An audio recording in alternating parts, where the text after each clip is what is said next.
All right, Matthew. Welcome to the Empire Sports of Mind program tonight. We have a lot to talk about tonight, Matthew. We had a little bit of a hiatus, a busy week for both of us, but a lot to talk about tonight.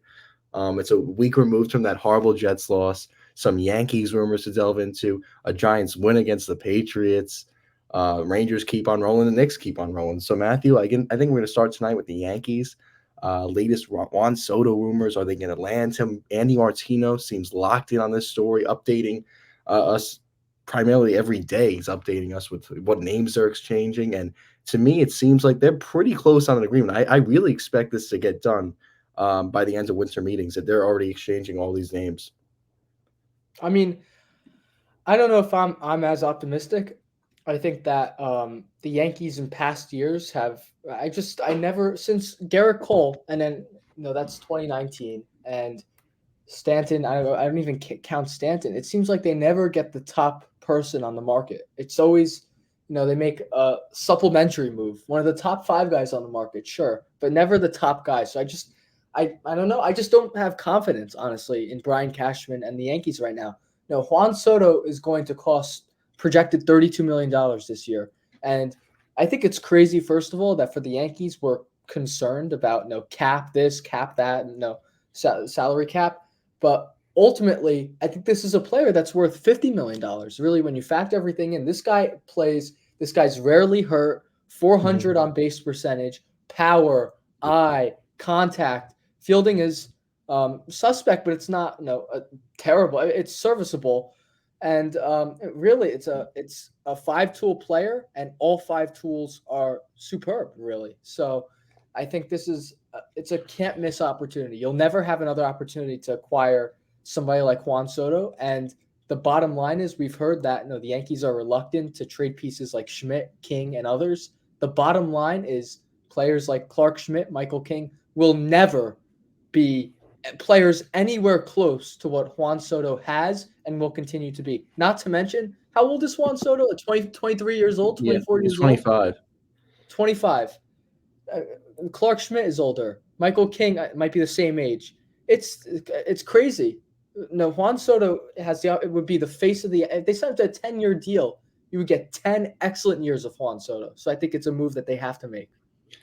I mean, this is the player that the Yankees had to get for this. This would be the comeback for not getting Bryce Harper. This would make up for it if you trade for Mhm. Juan, the guy like Juan Soto, guy with a lefty guy with power that he would hit potentially 50 home runs in this stadium alone. I mean, this guy is just, and he would bring like something like Matthew, like what the Yankees don't have, like Mhm. a lot of fun. Like with the Soto shuffle, he would bring like some energy to the team, Yeah, which is much like him. You imagine you have him, Dominguez, and Judge in the outfield. I mean, for the next 10 years or Mhm. for whatever the judges 8 years. I mean, that's unbelievable. That's an unbelievable outfield. And I mean, right now that Andy Martino reported tonight that the Yankees, I think the Padres offered like they want 7 prospects from the Yankees, including Michael King. I think that's a little too much, especially you're getting Juan Soto for 1 year.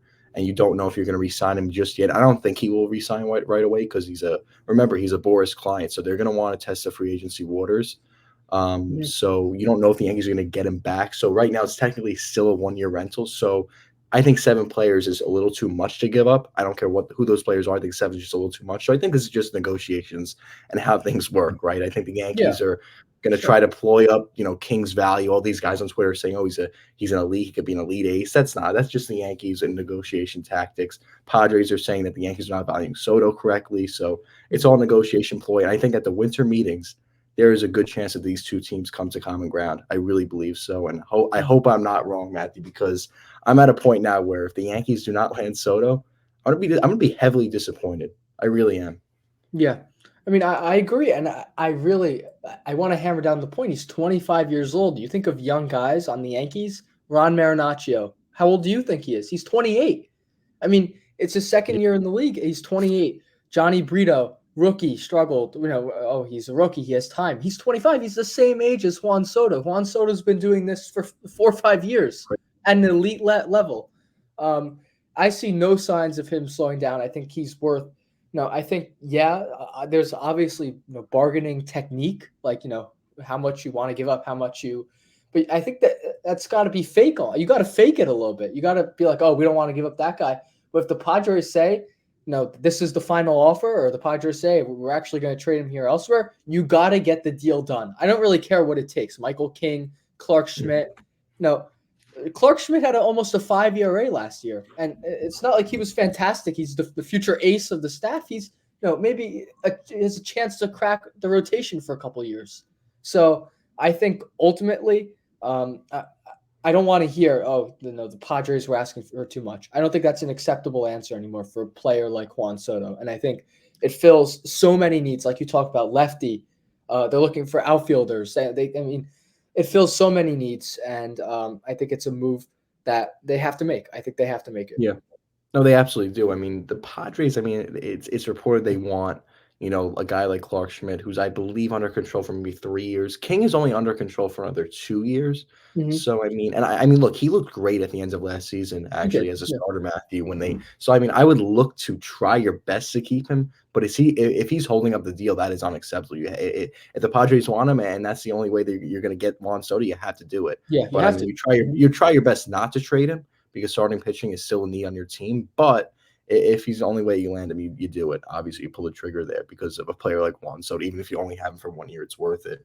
But I mean, Matthew, this is a guy that's 25 years old. He's playing in the league for 7 years. Started as a rookie in 2018. He has a career on base of 421. I mean, that's unreal. OPS of 946 and already has almost 200 home runs, 160. I mean, he's an unreal player. Obviously, fielding is not going to be his strong suit, but he's not gonna hurt your team fielding wise. Like he'll make the Mhm. easy catches, but maybe he's not gonna, throw out a guy at home plate like Aaron Judge does or at second base. Like he's not gonna do those special things, but he's really like the hitting is gonna make up for his fielding. I'll tell you that much. He's gonna be a special player to watch. Yeah, and I think one thing the Yankees overall, and I'm looking through the roster now, it's just an old roster kind of. You have DJ LeMahieu, Anthony Rizzo, Giancarlo Stanton, all basically 34 or older, and Aaron Judge under payroll for 8 more years is 31. I mean, how many more good years you really? I think you got a couple more years in that window. No, but if we're looking 2 years down the road, DJ LeMahieu's still under contract, Anthony Rizzo's still under contract, Stanton is. No, Rizzo won't be. Stanton is. Judge Anthony, is. No, Cole is, and Cole, I trust, will also adapt with the game. But you're gonna like the window is closing, and yeah, you don't have guys like Gleyber Torres under team control for a lot of years who can hold down second base. He's gonna either command money or he's gonna be gone. So I think it's important that the Yankees really have to first retool a little bit, add some players that they are young, can play from the minor leagues like Peraza, Volpe, which they've kind of already done. But they also have to add some guys in their prime just to really bolster kind of the lineup and the rotation. I mean, we'll talk a little bit about the rotation too, but I think it would be a wasted opportunity. You have Aaron yeah. Judge and Garrett Cole in their prime, and you're not gonna build around them. It'd be a big mistake. And Matthew, one thing I don't want to see the Yankees do is say they trade for Juan Soto, obviously very exciting. I don't want that to be the only move they make this offseason. That would not do. I mean, look, Juan Soto, obviously a great player. He makes your team a lot better. But just adding Juan Soto to this team is not making them a World Series contender, in my opinion. It's not. I mean, he adds a lot to the three, whatever he's going to hit, 3 or 2. Him and Judge are going to be a great duo there in that lineup. But once you get to the 5, 6 spots in the lineup, it's not great. You're going to Yes. have to improve that a little bit more than just Juan Soto. And if they don't improve the rotation, I mean, it's not a horrible rotation. They just lost Severino to the Mets, which not really a big loss. He's barely on the mound anyways, injured. I wish him luck on the Mets, but he's not a reliable guy to stay healthy in your rotation. But Rodon has to have a bounce back year. And I don't know who they're going to get this. I think they're going to get started this offseason, whether it's by trade or free agency route. I mean, does Soto, if they trade for Soto, does that take him out of the Yamamoto I like think it sweepstakes? does. I really hope it doesn't though. I mean, the only thing is with Yamamoto is if the Mets want him, they're going to get him. They are going to outbid everyone for him because Mhm. Steve Cohen just does whatever it takes to land these guys. So Yeah. honestly, I think the Mets are favored to land him right now. And if the Dodgers don't get Ohtani, they'll go in those sweepstakes. So I think the Yankees are not going to swim in those waters. They're not a team that's going to outbid everybody. They're not like that anymore. But if it's just Soto, I hope they look to improve their team elsewhere. I'm not just saying Soto and Kevin Kiermaier. That's also not acceptable. They have a Mhm. lot to do this offseason, the Yankees. They really do. Yeah, and I think I kind of like there's got to be a mix kind of, I feel like 33% of the puzzle has to be prospects, guys that you're trying to give a look who you hope can maybe be like players down the line for the team. 33% like bona fide stars, and you have those guys in the lineup like Judge. Stanton's getting paid like that. Cole, if they get Soto, Yamamoto, and then there's also got to be. I really like what some teams are doing, like the Cardinals, and I think you could say, oh, the rotation's old, they're gonna get injured, but I like what they've done. 1 year deals, low risk. Bringing in, I mean, Sonny Gray, but obviously wouldn't Yeah, work for the Yankees. But Lance Lynn, Kyle Gibson, these aren't really no guys that are gonna put up a Cy Young year, but these are guys that 3, 4, 5 guys in rotation that are gonna be really solid. And the Yankees, they just never do it. And I think they did. They did it once with Corey Kluber, and it was exciting, honestly. It didn't really work out the way you wanted it to. He was injured most of the time. He threw the was it a perfect game or no hitter? No yeah. hitter. It was a no hitter. Right, no hitter against Texas, and it was fun. But I feel like the Yankees have to make a couple more signings like that. No 1 year deal, no, low risk, somebody who's a little older, sure, but somebody who's like a veteran presence. You know what you're going to get, and somebody who's reliable. And I don't see. It's always like these, boomer busts, like a fifth guy on the market, reclamation project, a catcher in the bullpen, Yeah. and I think that's something they could do as well. Yeah. I mean, Matthew, also with the pitching market, I think that if they trade for Soto, maybe sign Bellinger, probably takes him out of the Yamamoto market because of the teams vying for his services. I think that the trade market's probably where the Yankees are going to go potentially. I saw that Corbin Burns from the Brewers is becoming available, so that would be an intriguing name for me if I'm the Yankees. Talk about a guy like Gleyber Torres who's up. His contract's up after this year. Maybe he's a potential guy to go in that trade to the Brewers. I mean, I don't know. I mean, look, the trade route, if you're not going to swim those waters with Yamamoto, which I would love to. Yamamoto, I watched his highlights the other night. This guy is unreal. I don't care Mhm. I mean, look, obviously everybody that you get from international, like Japan, is a risk. And the downside in him that everyone's saying is that he's a little too short. And guys that are like under 6 feet are not a lot of good pitchers under 6 feet. So that's his only downside. But anything when you sign a free agent, there's always going to be some risks involved there. So, Yeah. but his stuff is incredible, Matthew. I don't know Mhm. if you've seen him pitch. Incredible. I mean, he would honestly, I wouldn't be shocked if he wins the Cy Young in his first year in the MLB. I really wouldn't be shocked. There's a lot of hype there, some risk, but if I'm the Yankees, I'm going all out for that guy because he makes if you get him and Soto, I mean, look out. I mean, this team could compete for a World Series if you had him and Mhm. Soto, and maybe like a guy like maybe him, Soto, and Bellinger is a dream offseason. It's not going to happen. But I mean, the Yankees don't tell me the Yankees can't do that. They could. They have the resources to get all those three guys, but they won't. But that would be an Yeah. unbelievable offseason.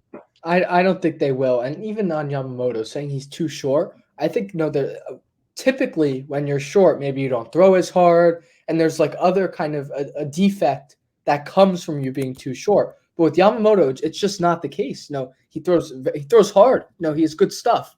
So all of the stuff that you would look at, from a scouting perspective, like having stuff, throwing hard, being able. I mean, he does everything. He checks all the boxes. So I don't think him being too short, not a concern for me because when you traditionally guys who are too short maybe can't throw hard. I just don't. It's doesn't not comparable. Yeah, I agree with that. I agree with that a lot, Matthew. And we'll see what happens. And winter going to be interesting. A lot of good rumors this week, especially with winter meetings happening. So hopefully the Yankees make some moves there. I guess we'll move on now to the Jets. Mhm. I mean, I don't know. I mean, look, Matthew. Aaron Rodgers returns to. Oh, they open his practice window of 21 days this week, and I mean, Mhm. I just want to say this. I know it's incredible. I hate all the people that are bashing Aaron Rodgers that always he's just doing this for attention. He doesn't care about his teammates. He just wants attention and people to still talk about him. That's not utter nonsense. I mean, you got to give this guy credit, even if he doesn't go back on the field this season in a game like situation, like him just practicing alone. I saw him jogging today in team stretches. I mean, that's just unbelievable in itself. I mean, I look he the thing was, I watched a video the other night of a doctor explaining the surgery that he had, the bridge technique, the Mhm. typical recovery. Like he's not out like rehabbing like people are like by 100%. Like he's not like people always say like, oh, Achilles injuries are typically 8 to 12 months. No, this surgery is typically what Cam Akers did like 6 to 7 months. So he's like out doing this recovery by about 50% instead of like 100%, which are people claiming. So it's not as crazy as people make it out to be, but it's still like a great accomplishment that he's on the practice field right now. I mean, and he said it himself. If he comes back, he's not going to be 100%. But the main thing is, can he protect himself? And I don't know if it's worth the risk because the team is at like 4-7 right now. Maybe if they win the next two, he comes back against the Dolphins. But right now, I mean, it's kind of out of the conversation. I think him returning. Yeah.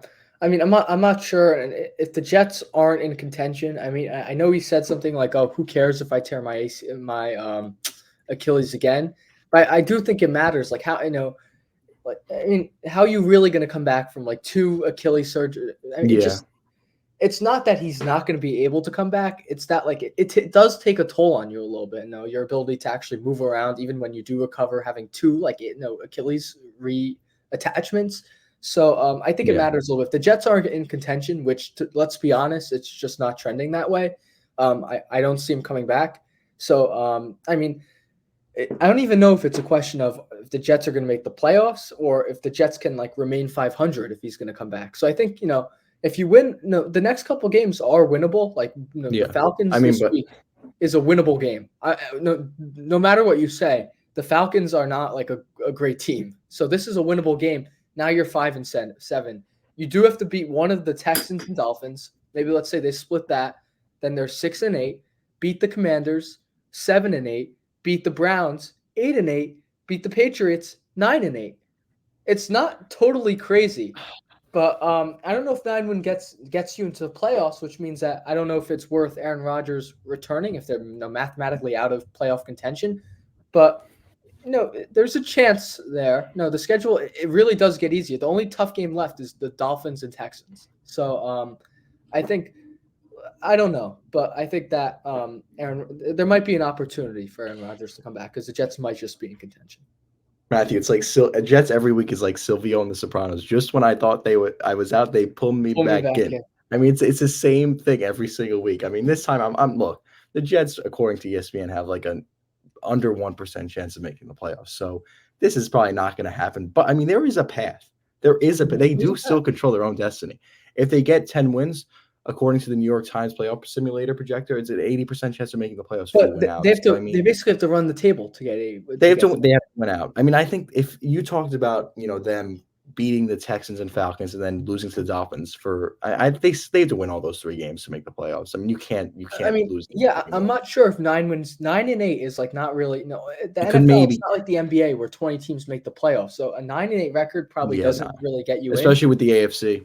but it I mean, might you be have the enough to get. Broncos now that are in it. I think my point is that it might be enough for the Jets to get to see Aaron Rodgers playing. If you're like 8-8 and But there's like an I opportunity. think Matthew, if they win the next two games, I think he might play against the Dolphins. That game is in Miami on grass. So I No, mean but that's an I argument. think he's always targeted that Washington game as like the bare He minimum. has, but I mean, but if he sees his team winning the next two games, they're not going to beat the Dolphins with Tim Boyle or whatever quarterback they have. So he might see it as I gotta push harder and come back. Mhm. If there's gonna be any point for me to come back, this is it. If they win the next two games, I really think he might play that Miami game. I'm starting to believe that. I really am. Let's reevaluate when we get closer. But I mean, they did lose to the Dolphins with Tim Boyle. I mean, so at No, so home. yeah, So I guess you were at home, Tim Boyle. You'd be away with Tim Boyle. They lost 34-13 this past week. I guess there's a little bit of a yeah. transition too. Honestly, no, the score bug says they gave up 34 points. The defense played a little bit. I mean, the running defense wasn't that good, but no, picked off Tua twice. The Dolphins are known for like putting up 400-yard passing games, only 228 team passing yards. So I thought the Jets defense, despite giving up 34 points, they didn't play that badly. But the offense obviously put up 13 points. Some of those came in a touchdown kind of basically in garbage time. Tim Boyle, I would say pretty ineffective. It was a lot of short stuff. I get the idea that he gets the ball out quick, but they just weren't able to move the ball down the field. Passing game, run game, they were kind of bottled up there. They only attempted, I think it was 7 or 8 legitimate run attempts, which was, I think, kind of a mistake from a game planning standpoint. There's been a lot of mistakes from a game plan standpoint, but obviously overall the offense was ineffective.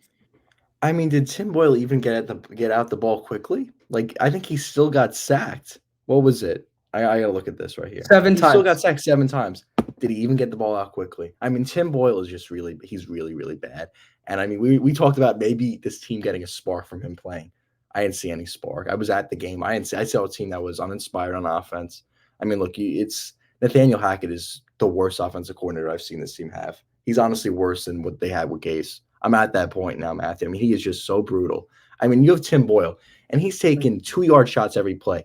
You can't sit here and tell me that there is no reason for them not to at least try to air out the ball. I know they don't have a good offensive line. I know it's hard for them to have plays that are long developing because they can't stop these good defensive players in the offense. But come on, try some deep shots. I'm sick and tired of it. Garrett Wilson's going on just slants every route. It's so predictable. They triple team him like this whole game. He was out of it. And like, who else do they have here? Alan Lazard was inactive because of how he's been playing, which is fine, good. It's good, fine and good and all. I mean, it's well deserved. But who else do they have? I mean, I get he's horrible, but who else do they have? Brownlee. I mean, look, Matthew Brownlee's like a nice, he's a nice, what depth piece on your team as a wide receiver 6. But I mean, this guy can't play big games against the Dolphins. I mean, come on now. Look, Lazard was inactive. I had no reaction. He deserved it, right? He's been playing like terrible. Yeah. But who else? The thing is, who else do you have outside of him that's going to be better? I think if you have Lazard, it probably gives you a better chance to win. I know how bad he's been, but it's not really going to help any matters making him inactive. And yeah, you're right. I mean, look, Breece Hall, 7 carries, 25 yards. I mean, you really couldn't run the ball a lot because you were down in the game. You're not going to get a good running attack if you're losing the game. Like the Jets are always. Maybe they had 3 leads this entire year, Matthew, in the game. You're not going to have a good running game if that's the recipe there. I mean, that's just not going to happen. Defense, I mean, I can't sit here and bash this defense. I mean, you end the half with 2 interceptions on 2 consecutive drives of Tua Tagovailoa, and then you throw the Hail Mary.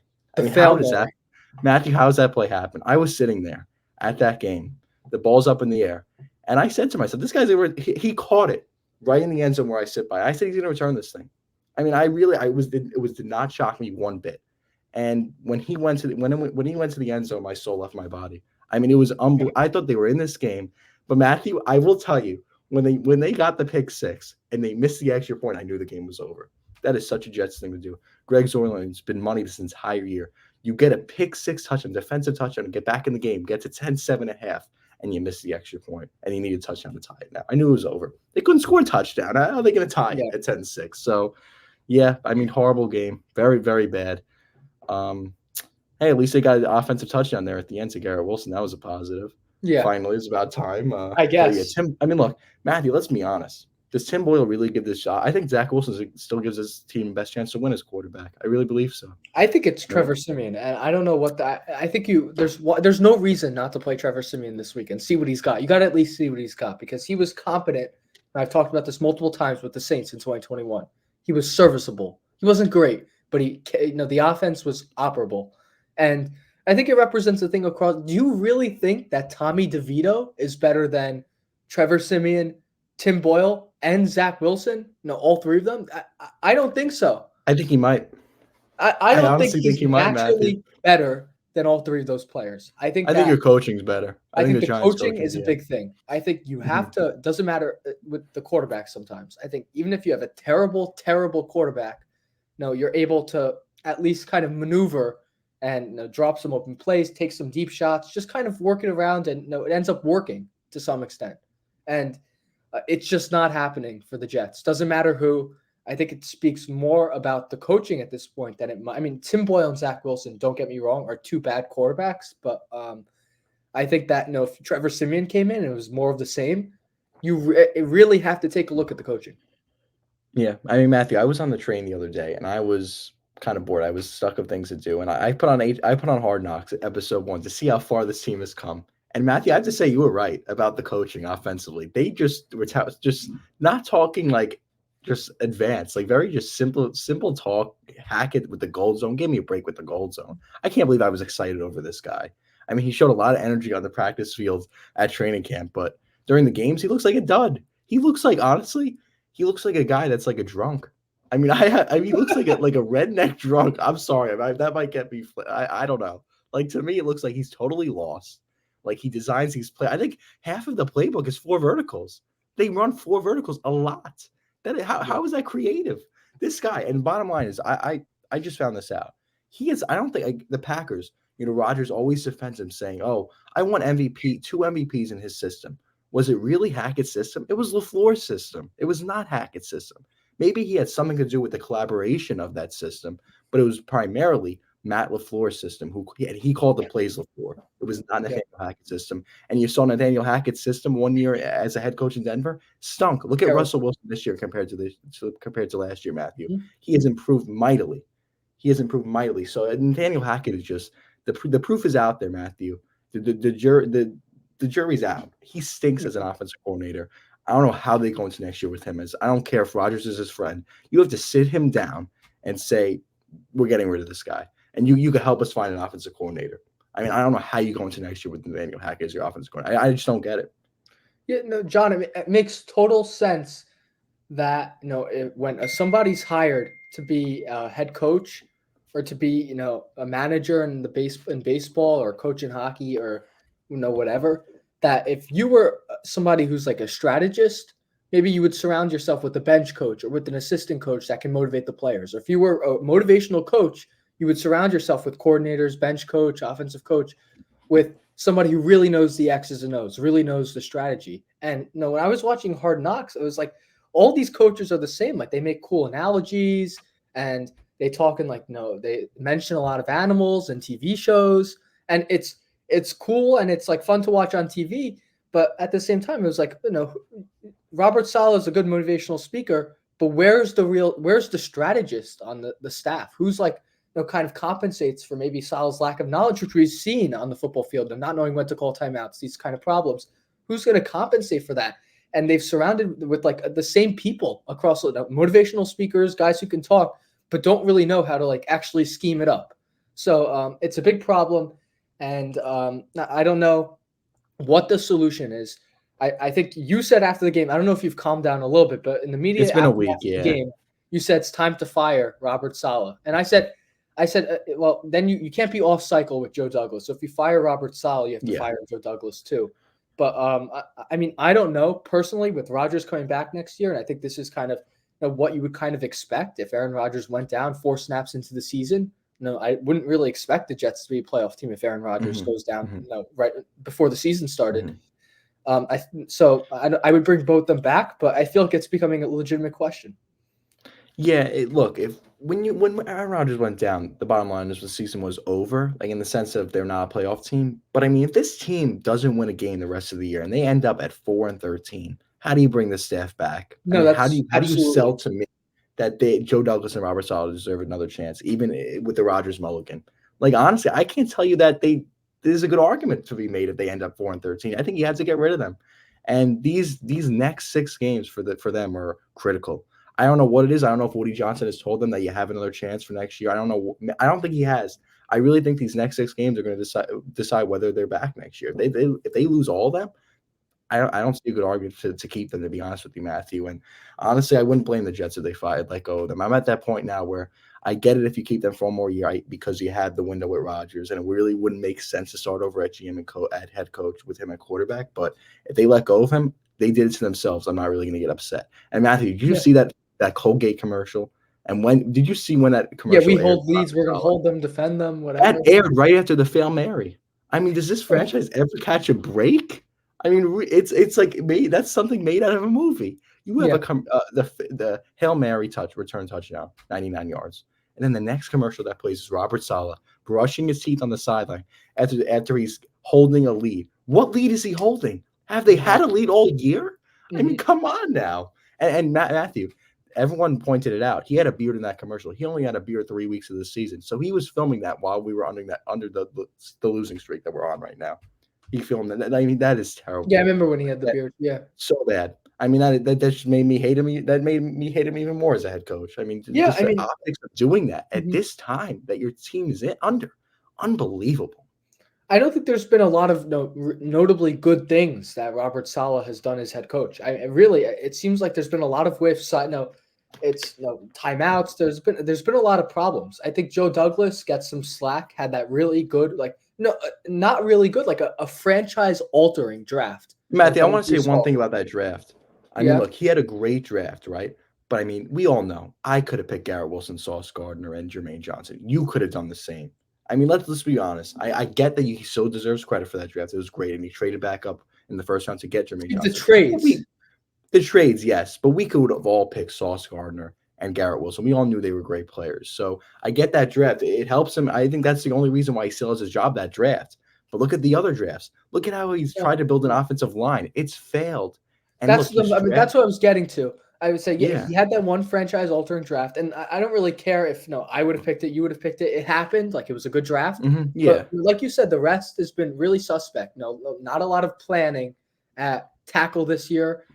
Free agents, for the most part, have been all whiffs. Really, the big signing was Alan Lazard. It's been a total whiff. And really, can I name? I mean, some of the guys. He's been there for 5 years, so I would say most of the team is his. There have been some good signings, especially on defense. But on offense, have they signed a playmaker on offense? A single good playmaker on offense? No, not really. So you're not doing your team you're not doing your really inept offense any favors by not giving them any skill players, any tackles, any swing tackles, any backup guards, a backup quarterback, I guess, because they want to redshirt Wilson, like we talked about last week. But yeah, unbelievable. So that comment. There have been a lot of blunders by Joe Douglas, and he's been there. He's not been there 2 years. No, you said he's been here for what, 5 years? 5 years. I think 6 years, 5 drafts or something. Because he didn't get that draft one year the way the other, the previous one resigned. Yeah, I mean, Matthew, look, they could say all they want that I think when they came here, the quote was this was like a expansion team, how bad it was, the roster. But look, the facts are the facts. You've been here, Robert Saleh, you've been here for 3 years. Your record is 15-31, I believe. You got to win some games. I mean, as a head coach, you have to win some games. That is not going to cut in this league. I don't care all the excuses that you've had. I really, and he's been dealt a hard hand, right? He hasn't coached a game with a solid quarterback probably his whole Jets career. I get that. But sometimes a coach, you have to overcome those things as a head coach. And you have a great defense. You can win games. You can inspire offense. It looks like they always come out. I've seen this throughout the last 2 years. They always come out to games flat. They always come out of halftimes flat. It doesn't look like he's making any adjustments. The team always looks uninspired when they come out. I know that has to do with coaching.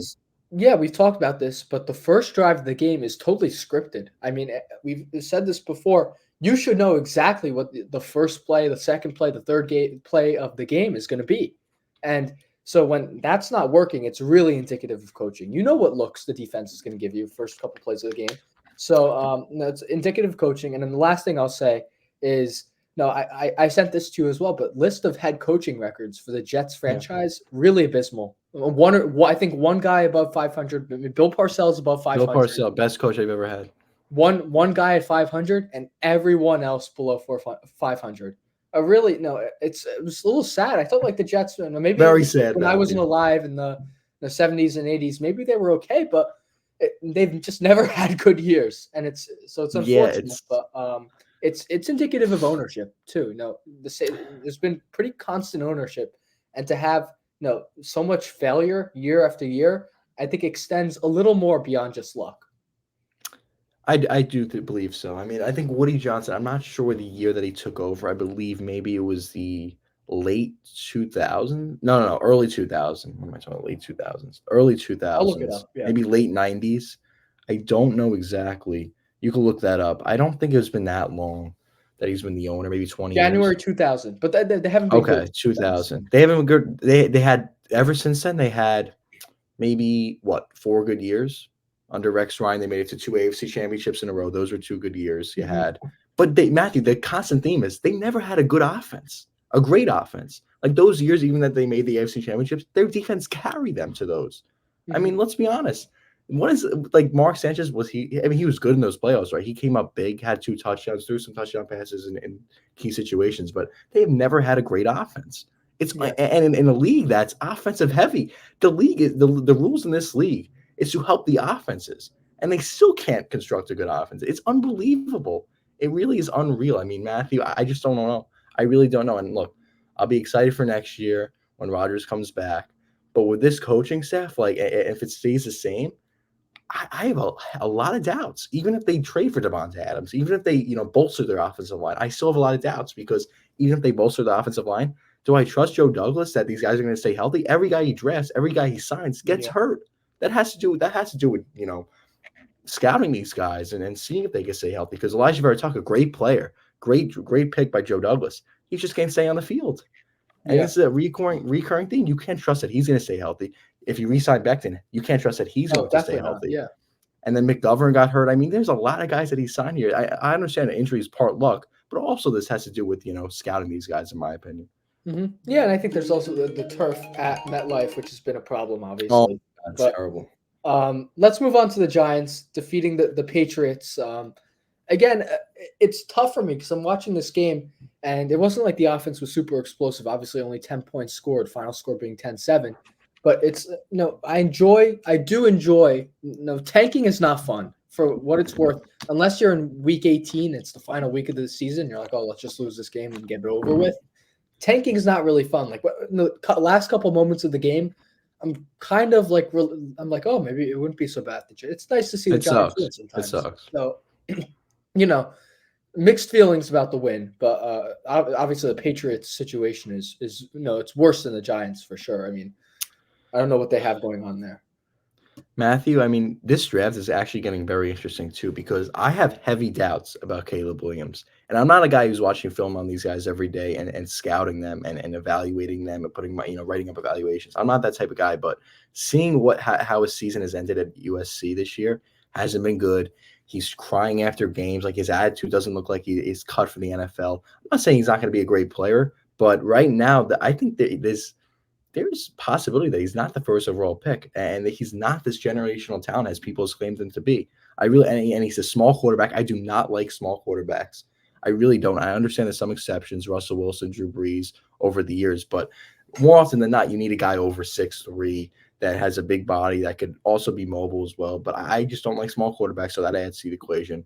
It's going to be very interesting if the Patriots they're in a position to land Caleb Williams. Like, are they even going to pick him? Are they going to pick this guy from LSU that's rising up the boards? Like this draft is really getting interesting with who's like, it's not like, sometimes drafts are like, it's exciting because a lot of good players are coming out, but you already know like what's going to happen with the board. This year is going to be very it's going to be so unpredictable. It's going to be awesome. Yeah, I like what I have a lot of trust in Joe Shane, and I like what he said. He gave a bye-week press conference which also, by the way, the Giants have been good with being transparent. A lot of press conferences. Yeah, something the Jets don't do. Yeah. Yeah, and Jets don't. Joe Douglas hides in his. Yeah, Joe Douglas is hiding in his basement. A bye-week press conference. He says, "No, we'll pick the best available in the draft," which is something I've always been in favor of. I never believe like if you have the top 5 pick, you're going to draft like a position specifically and reach for a position. Doesn't make any sense. Get a franchise-changing player like top 3 picks, top 5 picks. You should be getting a perennial All-Pro player and possibly a Hall of Famer. And so I do believe in drafting the best player overall. And as I said earlier, I have confidence in Joe Shane. And one thing that I never hear from any general managers, they asked him a question of the Giants have had a lot of punt returner woes this season, and they said like, how did that happen? He goes, oh, that's my fault. Like we put a rookie in a bad. You never hear anybody take blame for anything. For him to say, no, that's my fault. We put a couple guys in bad positions. We thought they could handle it. They didn't. I think speaks a lot about Joe Shane taking responsibility, kind of looking at this responsibly instead of like from a really like defensive perspective, like we've seen Brian Cashman do recently, where he's defending his every move. Yeah, and it's refreshing. I have confidence with regards to the draft. Just pick the best available player.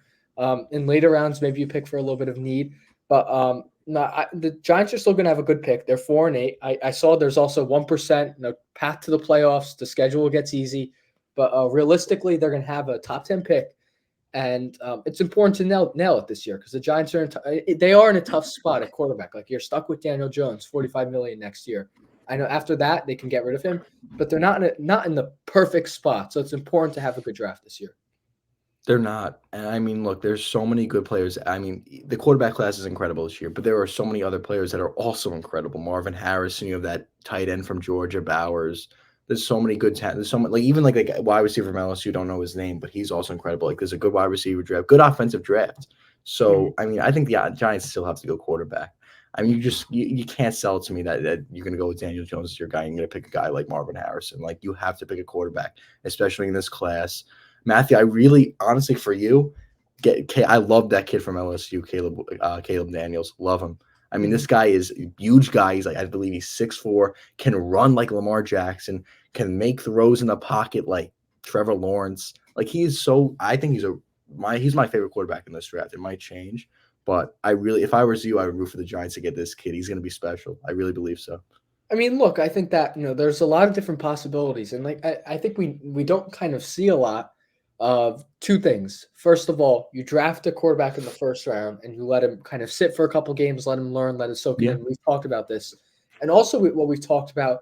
Maybe like you're in a position, pick 9, where you don't think the next best quarterback is franchise altering who you want to go with.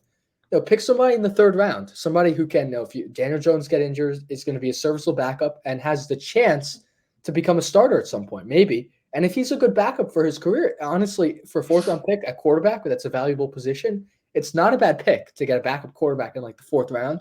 So it's something I would consider doing. If you really don't think I trust the Giants scouting process enough to the point where if you don't think, let's say the Giants end up with pick 10, and they might probably will be below that, but higher yeah. than that, pick 1 through 9. But if they're at pick 10 and they think that the next best quarterback on the board is not going to be a franchise altering starter going forward, then I'm comfortable with picking a quarterback in the third round and letting him be the backup. Hope maybe he has a chance at starting. It's something we don't see a lot, and I think it could be effective. I think for what you're saying, I think for the Jets is a good take. The Giants, I think they had to pick a But quarterback why would first you? round. I don't think it's right to reach. And I would if No, you. it isn't. And I think you have to trade up. Then, if you're dead set on picking a quarterback, you have to pick like You the don't have to one. trade. It can't be like Actually, I we're mean, just gonna pick the best quarterback. but in all, if you want a quarterback, and if you're in a position where you don't think it's worth taking the guy at 9, but you maybe want him at 13, you could trade down and get a second round pick, another offensive weapon that you get in the second round. So, I That's true really, as well. I still think the Giants need to pick a quarterback in the first But round. I don't. I think if they pick, I wouldn't even pick that guy at 13. Then a first round pick, I think the Caleb expectation is Daniels. that guy should be a difference maker. And I think if you're going to pick a quarterback, I think the Giants from where they are, I think they just have to trade up. And I think you have to stop kind of settling for mediocrity, and you just have to get who you think is best. And Yeah. it doesn't need to be the number one pick overall, but if you think the top No. 3 quarterbacks in the class are all going to be good, starting caliber players, Pro Bowlers for Yes. years to come, then you trade to and that 2 teams in the top 5 are not going to pick quarterbacks, and you trade to 5 where you're comfortable. You're going to get the third best quarterback that you still are very comfortable with, and maybe it's not going to cost obviously as much as trading to 1.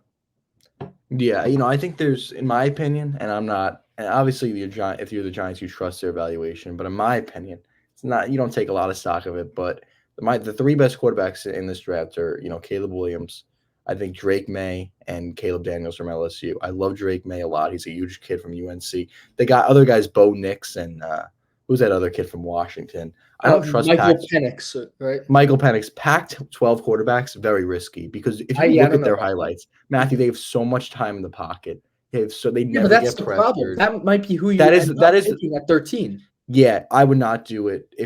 I would trade down if you want one of those guys because I don't think they're going to go early in the first round. Maybe Bo Nix will, but the other guy won't. But yeah, if you're in a position to draft Daniels, May, or Williams, you got to do it. I think they're on the board, and if you're picking, you have to pick one of those guys. Yeah, one more thing on the Giants too. Report came out that there's a lot of tension between Wink Martindale and Brian Dable, But he got and the game ball. they got the game ball. But I do believe I believe it exists. I think that you look at the way they treat kind of the players. Brian Dable's always I think yelling on so. the sideline. Wink Martindale's like still. I think there's just a lot of different philosophies, and I think it's good if they're able to like work together. I think it works. Like you want like some different personalities, like I mentioned earlier with the Jets on the staffs, like different kind of guys on the the coaching staff. But I think it's Absolutely. concerning that there's like this visible tension between these two guys because I think they're both good coaches, and I'd like to see both them back next year, obviously. But I think that it says a little bit about both coaches that Brian Dable is very demanding as a coach. Like he's no, the defense has played fine this year. To be angry at Wink Martindale, defense has been solid this year. And then also, I think that why would Wink Martindale is leaking this to the media? I would have to surmise why would Brian Dable say that he's having issues with the coordinator? I think it's has to be the other way around because it paints Yeah, wow. Brian Dable in a bad image. Yeah, that was when that story came out, it was very interesting because Mhm. I think that I really believe the Giants have 3 good coaches across the board. I do too. Kafka Mhm. is a great I think he's a good offensive I can't say great yet, but I think he's a good offensive coordinator with really good potential. And Martindale, I think Wink Martindale, honestly, both those coordinators this year could become head coaches somewhere else. So maybe that's like Last year was very a close. They were finalists. yeah. Mhm. I really think that, the Giants defense has been so good this year. Thibodeau's taken off as a player. Yeah. Lawrence has taken off as a player. Like, I think that teams will see that, and I think Wink Martindale will get serious consideration for a head coaching job. So I think maybe he'll leave even without like the Giants having to let him go because of this rift going on. So maybe that's a blessing in disguise. But he is a great coach. It would be a big loss. And honestly, Yeah, it is. if he gets let go by the Giants, I hope the Jets try to get him Mhm. because I think the Jets From a yeah, defense coordinator defensive right coordinator now standpoint, I definitely. think Ulbrich will become a head coach, so because of, the Jets defense I this year, also so I yeah. would love for him. Yeah, I No, would love I that. also just believe in the philosophy overall. I think I it's a love it. fun watch as a as a fan, and I just believe in it. You want to put no even in baseball. I've always been a big proponent of like bunting and stealing, putting pressure on the other team, and no on baseball and sorry in football, physically pressuring, blitzing the other team. I think is a really is really effective, and so it's been fun to watch him as a defensive coordinator. I think he's a really good defensive coordinator, Yeah. and like you said, it would be a loss but if you lose him just because of this argument, I think it raises a lot of eyebrows. Yeah, honestly, you're right with the pressure, Matthew. Like, I wish the Jets pressured the quarterback more because of the fact of they have a great secondary. So you have to trust your secondary. Bring an extra guy, drop an extra guy, don't have an And extra guy in coverage because of you trust your corners. So why mhm. I really wish the Jets And pressured the the quarterback Jets more. absolutely, if they blitz, they would be the number one. And they're already top of the league. They'd be the I agree with that. absolutely the number one team in pressure. Even they have all those guys, Yeah. edge rushers, defensive You bring ends, Quincy defensive Williams tackles. there. That's what I'm Yeah. saying. Quincy Williams is a Yeah. I bet I'm sure. Even in the times he's done it this year, forcing that fumble on Russell Wilson, he's a Yes. good pass rusher as a middle linebacker. Yeah. No, I mean, I really believe the Jets should, blitz more, obviously. I think they should honestly start to do it this week, right? I mean, you're never playing with the lead. So blitzing, forces the quarterback to make a throw with the guy in his face and increases the chance of a turnover. Turnovers to which you need to win. The Jets need to have like at least 3 turnovers to win games right now because their offense being so bad. Like you need that to happen. You need to force a turnover, like a fumble, maybe a pick six like they had against the Dolphins. So the Jets had to change their philosophy. As for the Giants, I think you're right. Wink Martindale is a great, outstanding coach. Losing him would be a big loss, but it could happen even though if you don't let him go because losing to a head coaching job. And I think No, that that would Kafka be could get some. reasonable though. Yeah, It would just be unreasonable to lose him because of the an yeah. argument. I don't take much stock into it. Who reported Jay Glazer? I mean, do Yeah. you really believe that guy? I mean, let's be I honest. do. I honestly I do because I think it makes sense in my head. I saw you got the ball, and I think that's PR work by Brian No, Dable. but honestly, him Because getting the game ball there, I think that makes the story more true actually, yeah, because I you're think it like, oh makes it more shit, they true. know That's about yeah. PR work We by gotta Dable. save face. Yeah. Yeah. So but it's concerning if he's like I mean we'll see what happens, but if he's let go because of an argument and he's a good coach, you have to put the team's needs Yeah. over your own arguments. That's But that's like obvious. honestly, it's not a bad thing that you're having like obviously arguments are not healthy, but it's But not a bad thing if that you're it's conflict like it's good if you have two different minds coming together. Like but I think it's a that's what good if thing it for your that's what I'm team. saying. If it's working, I think it's really effective. But if it comes to Yeah. the point where you need to fire the guy or the guy needs to resign, too much. Yeah, I agree with you. You don't want that distraction in your organization. Matthew, we'll move on now Yeah. to I think the Knicks actually just won their game against the Raptors. They are officially in the in-season tournament, the semifinals there, Yeah. the quarterfinals against the Bucks. They got a little unlucky with the seeding there because they're going to face a really good team in the Milwaukee Bucks. And I think they're the least favorite to win according to the sportbook odds there in the in-season tournament. But look, exciting. First year of this Mhm. tournament, I was, when they first announced it, I was like very iffy about it, but it's fun in season. So it makes these games that are the in season, like where the in season tournament group games. It made them more exciting. It did. Um, and then at the end there, where they needed like the more point differential, that and it made them in a blowout actually keep their starters in. So that was Yeah. interesting to see. But yeah, I'm excited for it. They had a big win against the Raptors tonight on the road, 119 and 106, and they're 12-7 right now, and they're five in the Eastern Conference. So I really think this Knicks team is playing really well. Yeah. It's a good team this year. No, we've talked about this so many times, and one guy that I've always been a fan of, and I want to shout out again, is Mitchell Robinson, a beast on the boards, leading the league in offensive rebounding. And we've talked about this so many times. It's a great duo, Hartenstein and Robinson. But I like the depth on this team, and I think it's going to be. We'll see how the in-season tournament goes, but 12-7, good start. Good start. Yeah, I mean, DiVincenzo at 21 points tonight, Brunson at 22, Randall at 20, Barrett at 15, Hart at 17. So a lot of not just one guy carrying the load for your offense. So that's a good sign there. You have a lot of guys to score points. Quickly has been, I think, he's been really like impressive to me this year. He's not going to be a guy that's going to be a 25-point a game guy, but he's going to have some serious consideration for sixth man of the year this year. I like Quickly. His game has really taken off, and he's getting more aggressive going to the lane. They had floaters it's a strong suit, it's a weapon, and he's using it more. And he's trusting his game, and it's really taken off. Defensive side of the ball, he's been much better. Yeah, and you feel the energy when guys like Isaiah Hartenstein, Josh Hart, Dante DiVincenzo, and Emmanuel Quickly, they bring energy that the starting lineup doesn't really have, and I think it's great. The starting lineup is, obviously very talented. I think we have to give credit where it's due. Julius Randle has stepped it up. Even Yes, today, not maybe a great game, almost a triple double, 10 rebounds, 9 assists, yeah, 20 20 points. points, good. It's a good game, and I think he's really stepped it up. I think he's, and I think honestly, the key to the game, it sounds crazy, but the key to the game is like his mental composure. When he's more composed, and yesterday especially, I watched the whole game against the Pistons, and the Knicks. He had reason to probably be upset because the Knicks were not really playing well against a really bad Pistons team, but he kept his composure and he looked much better. And passing to, I think the best Randall you get is a composed Randall who Yeah. passes the ball, doesn't turn the ball over as much. And I think that's what we've seen.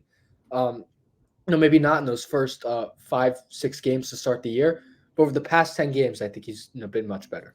You're right. It starts to spiral out of control when he's like trying Yeah, to be that number one guy, and he's like kind of ball hogging. It starts to come out of control. But when he gets the ball, people double him, and then he makes some great passes, and he yeah, he gets a lot of does. assists. So that's a good part of his game. I mean, he has stepped it up. And I still have that notion where I don't think it's in of the team's best interest to keep him on this team long term. I still have that, but I mean, if he's played like he has in the last 10 games, he's had on a pretty good stretch here. He's not gonna hurt the team that much, but I still believe in the playoffs. I don't trust him. I don't. I mean, because of his mental capacity, as you talked about in the playoffs, it's not gonna be in a good headspace because of how much pressure he has. So I still don't like him on this team long term. I think he could be used as a trade piece in the trade deadline if he keeps playing well. That's how I see it. But look, keep on rolling. This team has a lot of good pieces, and I still Yeah. think they're one star away from competing for a championship. They're very close, Matthew. Yeah, and shout out, Tom Thibodeau's really brought stability to a Yeah. really unstable Knicks franchise. When he came here, think about the position the franchise was in. Firing who was it, David Fizdale? Like, Oh you my know, God. Yeah. different Forgot point about guards him. every year. Different personnel every year. Trying to lottery picks missing. He's really brought stability to this team. RJ Barrett, 5th year with the team. Randall, 5th year with the team. They've been basically 500 or above for the past 4 years. So, no, shout out. The defense is always pretty solid, but Tom Thibodeau team, and the offense has been pretty good. So I really like how the Knicks are playing. I think Jalen Brunson. People were talking about that contract being an overpay. It's looking like an Oh my absolute God. steal at 20, 25, whatever it is, 20, $25 million a year, compared to the top guys are making 50 million a year, double what Jalen Brunson's making. And Brunson's been a top 10 player, top 10 point guard in the league. So good job on the front office too, not really overpaying anybody and locking guys up like Barrett, Robinson, Brunson, Mhm. Randall, all signed a hard big extension. So really good job to coaching and the front office. Yeah, I mean, look, it's Brunson has been a really good signing, but obviously, we've had this conversation before, Matthew. They're not going to win a championship until they get it. In the NBA. You have to have it's a superstar league. You're going to have some superstars here, and I think that they're just one disgruntled superstar guy asking out away from winning a championship. And it's unfortunate that Lillard went to the Bucks because Giannis could have potentially like got angry with them losing, but I don't see that happening anymore because they locked him up long term. So that was the guy they were hoping was going to ask out, a kind of a dream guy there. Joel Embiid, I'm looking at as the next guy that could potentially ask out. Sixers, they just traded James Harden. He was, upset with the ownership, but that might just be a James Harden thing. I don't know if that's a 76ers thing as a whole, so it might be Harden himself. But Joel Embiid is the next guy that I'm looking for to ask out because there's rumors this offseason he was growing a little angry with the franchise. But if you add Joel Embiid to this team, they are a championship contender. So that's the one guy I'm looking at right here, Matthew. Yeah, and it's hard to look. I think the biggest weak spot in the starting lineup is Quentin Grimes. Imagine if you could really upgrade. Now, I get positionally, you don't know who's going to be available, and it looks like Embiid might be that guy who's next available. But if you could upgrade positionally at shooting guard, trade Grimes away, you're I starting saw lineup. DeMar DeRozan I don't was know about linked DeMar to him. DeRozan, but he'd be a good player. For a short-term player because it's an expiring contract. You would have Brunson, that star shooting guard, Barrett, Randall, Robinson, a really excellent starting. Yeah, it's a great. Brunson as your 2 or 1, and Randall as your 3, and with a really, I think so.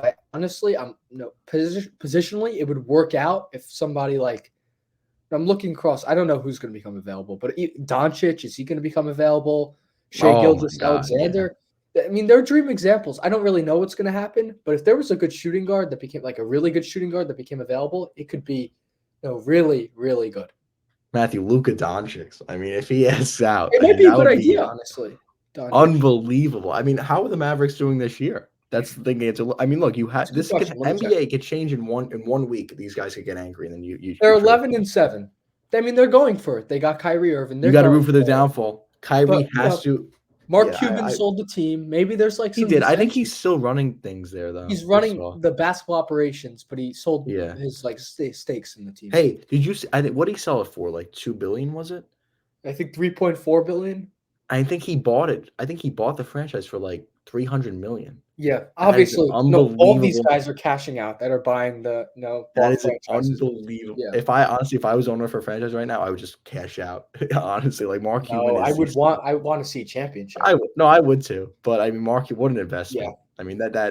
He's seen a championship. That's why he's the richest guy. Yeah, he has seen. Yeah, he's been a steady owner there. They've always had some success. Dallas. They've never been a really bad team. Like Dirk Nowitzki was a good era for them. So they've always had their time. He's been a solid owner. He's still going to run operations there, which is very interesting.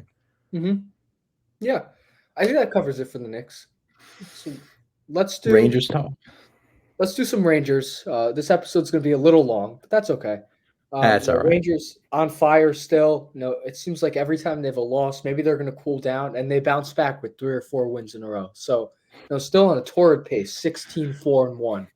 And I think it's looking good. We've talked about our Stanley Cup aspirations, and nobody really outright wants to say it, but the team is good up and down the lineup. I saw recently, one of the big weaknesses for the Rangers last year was the fourth line totally ineffective with Ryan Reeves and Ben Harper.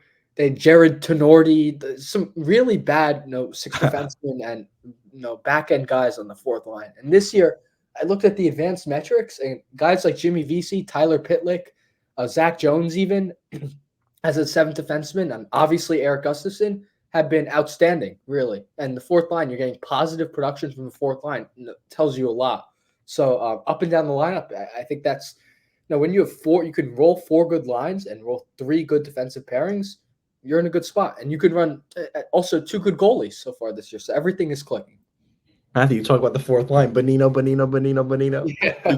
First goal. These guys are contributing. Jimmy Vesey is on kind of a hot streak. This guy, Jimmy. If he's performing well, the team's doing well because you're right about that. They never had like last year with the fourth line, no contribution. Like it was always Reeves, Dryden Hunt. It was always a problem. It was horrible. Like it was a success that they even had the puck in the other opposing team's zone for a couple seconds. Like that was a success for that shift.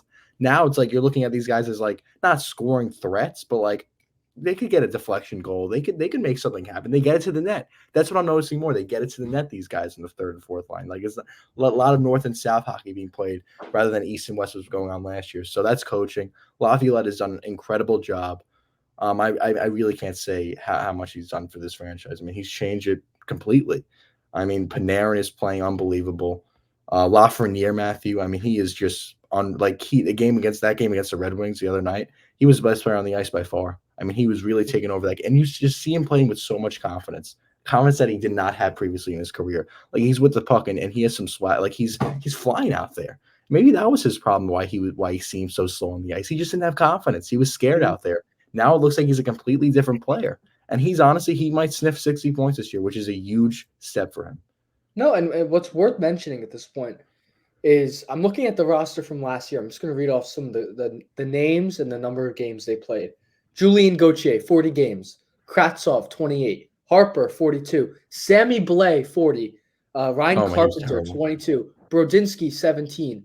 Jones, 16. Hajek, 16. Dryden Hunt, 3, but the year before he played 80.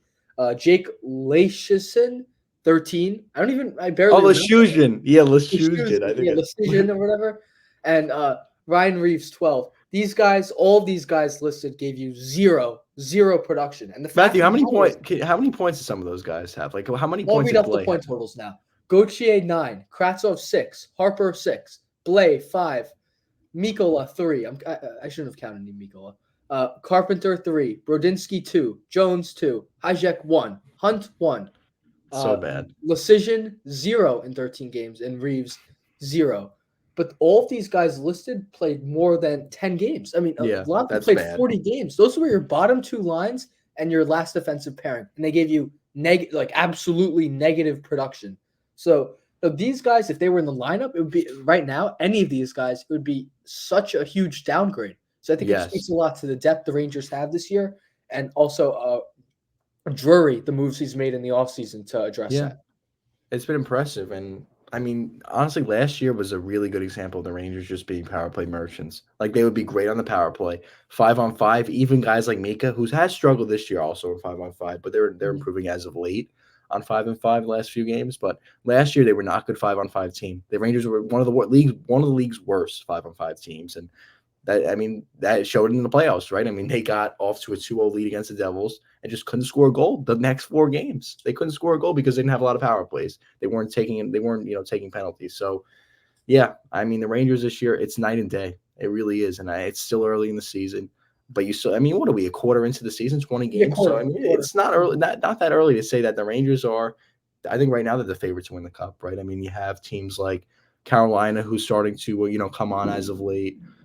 Vegas is obviously really good. Boston, who I think is going to fall off a little bit. I don't think they're going to be in the President's Trophy contention when it comes to the end of the year. But I think you're going to have teams like the Rangers, Vegas, Colorado's coming on actually right now. They're on a hot streak. You saw Florida, Vancouver's looking really good this year. So there are some threats there. But I mean, honestly, I would take the honestly like I really wouldn't be shocked if the Rangers like do it. I really wouldn't. And I as a fan, hopefully, Matthew, that would be like one of the best days of our Yeah, lives if they do win the cup. obviously. And it's one of the hardest championships to win in sports. Like it's not a guarantee. Like the Rangers could lose in the first round. They really could. And the whole Mhm. season's a waste, right? But they have a fighter's chance here. I mean, it's a lot to look forward to, and we'll enjoy the season, Matthew. We won't worry about the playoffs just yet. It's only December 1st. You Mhm. still have 5 months till the playoffs, so let's enjoy the season. But yeah, I'm really the Rangers, man. It's good thing they're good because the other teams stink in this town, other than the Knicks. So that's good. No, it's true, and I mean we'll see what happens, but it's been a good year across the board, and again the goaltending, which is always great with the Rangers. I think they have the No, best really goalie good tandem. between but Quick and Igor. No, one of the best goalie tandems in the NHL so far this year. So no, it's a recipe for success when the defense, goalies, and offense, all four lines, all three lines, both the starter and the backup goalie are all playing well. So usually that means good things. Yeah, and you're still gonna have this. This team is not a finished product. Like I think the roster going to the playoffs is gonna look a little different. You're still gonna. I think the Rangers are gonna try to acquire a right winger here at the trade deadline. I don't. They're not gonna ride with Blake Wheeler as their first line right winger. It's not gonna how they're gonna Yeah, roll. So I can't mean, and really. he's been one of their worst forwards all year. So that's not like maybe they'll drop him down to like third line where he hasn't been like a total liability, but he's not a first line player. So I think the Rangers are gonna still look to improve at right wing, and that's a scary thought. The Rangers are not they're not even at their highest. Like they lost Fox for what 9 games, and they had 7 wins in those games. So Mhm. it's a good sign. I mean, you're adding a Norris Trophy winning defenseman, and you're probably potentially going to add a a really good right winger. So this Rangers team has not even played their best hockey yet, and they're at 16-4-1. That's really good. Yeah, I think that covers it. Let's move on to our spread picks, our last segment. Oh John, boy. why don't you start with get the Oh, music going and start with your first pick? no spread picks. Yeah. I have 1 point, and you went a perfect 6 points in Yep, last a week. perfect 3 for 3 for me, and 1 for 3. Only your 1 point pick hidden for me last Matthew, you week. should really put some real money into To this. 36.5. You should put real money into this. I really, you would be up a lot. I mean, really. I mean, what your percentage is probably like 80% correctness. It's unbelievable. I think it's a little less, probably 70. 75, but that's still like really good. Again, bettors hope for 50. So if you're above 50, yeah. well. All right, first one. And Matthew put his picks on the board, and I was going to decide if I have, because I have to start going against him to gain some traction here because it's getting late in the season. So I have 2 picks against Matthew. But my 1 point pick is actually against Matthew. It's the Broncos facing oh my God. I think they're facing the Texans loading up the games here. They're on the road. It's in Houston.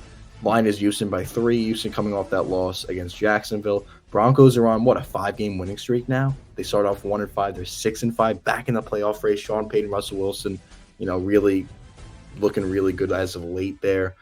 So I think this is honestly, if the Broncos want to make the playoffs, they're going to have to win this game because Texans are going to be a team they're fighting for in the wild card. So I had them the winning streak to keep on rolling for the Broncos here, and I think they're going to cover the 3 points here and beat Houston.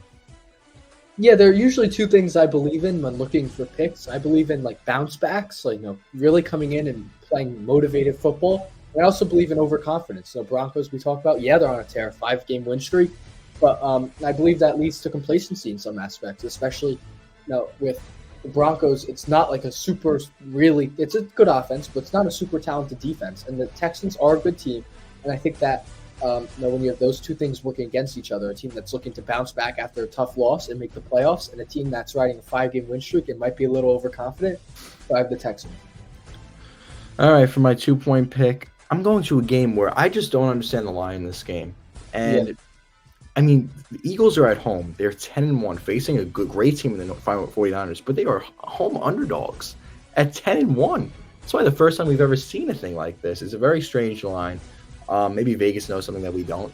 Script writers, I don't know if they got in contact with them before the game. But, I mean, I'm going with the Eagles here. Probably the game of the year so far against the Bills the other week. That was a great game. Great game to watch. They came out with that win over. That was a huge field goal that Elliott made, 58-yarder in the close conditions. Was impressive. Very clutch. They ended up winning that game in overtime on a Hurts touchdown. But I think they're going to continue here at home. I mean, look, they're due to lose a game. I wouldn't be shocked if they lose this game, but I'm going to go with the Eagles +3 here. Yeah, I like that pick. I was going to pick that pick, but obviously I like my other picks as well. I think this was a good board this week. There were a lot of options. You should love all your picks, Matthew. Yeah, I mean, I feel confident in a lot of the spreads this year, and I think I deserve it this year. I have the Chargers in New England, and every week I get it. It seems like the Chargers lose heartbreaking game after heartbreaking game, and in so many different ways. It just seems like they're never able to get the job done. And I think it's time for them to fire their coach, by the way, who seems like a lost puppy on the sideline. But that's a different conversation. But I watched the Giants face the Patriots this past week, and the Patriots, they don't even have a quarterback. It's basically like they're running wildcat, and the running back is throwing passes because they're throwing into triple coverage. They don't even have a quarterback. So I think that this is a really bad Patriots team. They've been also hammered by injuries. They don't have any weapons on offense. They have okay tight ends. Their line sucks. Their wide receivers suck. Their running backs are okay. And their defense is nothing it's not nothing special. And so I think the Chargers, they're 4-7, but I'd say they're a mediocre team, and a mediocre team could beat and cover more than 5 points a terrible team. Yeah, you're right, Matthew, with the Chargers. Total dysfunction going on with that head coach. I just don't understand how they haven't made – I think they made the playoffs once with Justin Herbert as their quarterback. That's just unreal. Mm-hmm. But, Matthew, for my 3-point pick, we're going to the MetLife Stadium turf. We're going to the Jets and Falcons. And primarily I'm picking this game because the Matthews had the Falcons.